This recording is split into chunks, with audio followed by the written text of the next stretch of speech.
కటక్ జిల్లా నియాలి ప్రాంతంలో గత కొద్ది రోజులుగా గొర్రెలు కుప్పలుగా మరణిస్తున్నాయి. ఆకస్మిక రోగ సంక్రమణ అస్సలే కాదట.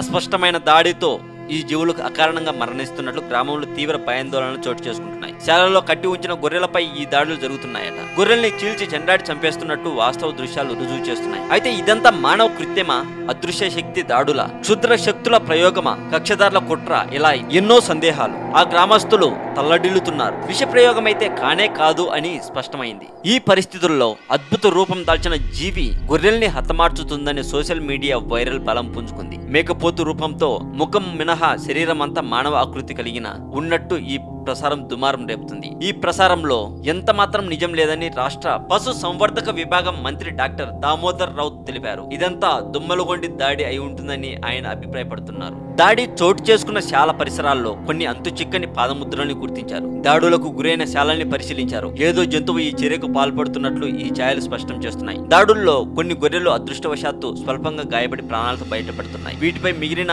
ఆనవాల ప్రకారం గుర్తు తెలియని జంతువు బలంగా కరిచి గాయపరిచినట్లు తెలుస్తుంది. మొత్తం మీద ఏదో ఒక జంతువు మాత్రమే దాడులకు పాల్పడుతున్నట్లు విజ్ఞుల అభిప్రాయం. అదేమిటో స్పష్టం కావాల్సి ఉంది. నియాలి ప్రాంతంలో గొర్రెలపై దాడులకు సంబంధించిన బలపడిన అపోహల నుంచి ప్రజలకు ఉపశమనం కల్పించాల్సి ఉంది. అభూత కల్పనతో పేరుకుపోయిన భయాందోళనలన్నీ తొలగించేందుకు చర్యలు తీసుకుంటామని అటవీ సంరక్షక విభాగం ప్రధాన అధికారి PCCF శ్రీవాస్తవ తెలిపారు. ఈ దాడులను నిగ్గు తెల్చేందుకు ప్రభావిత ప్రాంతాల్లో CCTV కెమెరాల్ని అమర్చేందుకు నిర్ణయించినట్టు మంగళవారం ప్రకటించారు. ఈ ప్రాంతంలో 5 చోట్ల CCTV కెమెరాల్ని ఏర్పాటు చేశారు. భయాందోళన కలిగిన జంతువుల్ని గుడారం నుంచి బయటకు రప్పించేందుకు బాణసంచ కాల్చి దుమారం లేపుతారు. అంతకు ముందే పరిసర ప్రాంతాల్లో వలపన్ని జంతువుని పనిపడతామని ఆయన వివరించారు. పరిస్థితులపై నిఘా వేసేందుకు అటవీ సంరక్షణ విభాగం 3 ప్రత్యేక స్క్వాడ్లని నియమించింది. గొర్రెల శాలల రాత్రిపూట దీపాలు వెలిగించేందుకు సంబంధికులకు సలహా జారీ చేశారు. మృత గొర్రెల దేహ నమూనాల్ని పశువుల రోగాలు పరిశోధన సంస్థ సేకరించి ప్రత్యేక పరీక్షలు నిర్వహిస్తుంది. పరిసర అటవీ ప్రాంతాల నుంచి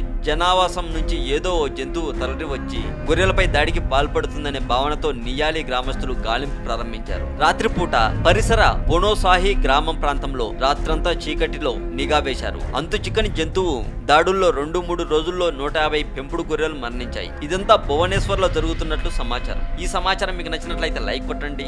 ఈ వీడియో కింద మీ ఒపీనియన్ ని కామెంట్ రూపంలో పెట్టండి. మరింత ఇలాంటి సమాచారం తెలుసుకోవాలని మీకుంటే సబ్స్క్రైబ్ చేయండి తెలుగు మోజో కథలు ఛానల్. నేను అందిస్తున్న సమాచారం విషయంలో మీకు ఏమైనా డౌట్స్ ఉంటే మా మెయిల్ ఐడికి మెయిల్ చేయవచ్చు. మా మెయిల్ ఐడి telugumojo1@gmail.com.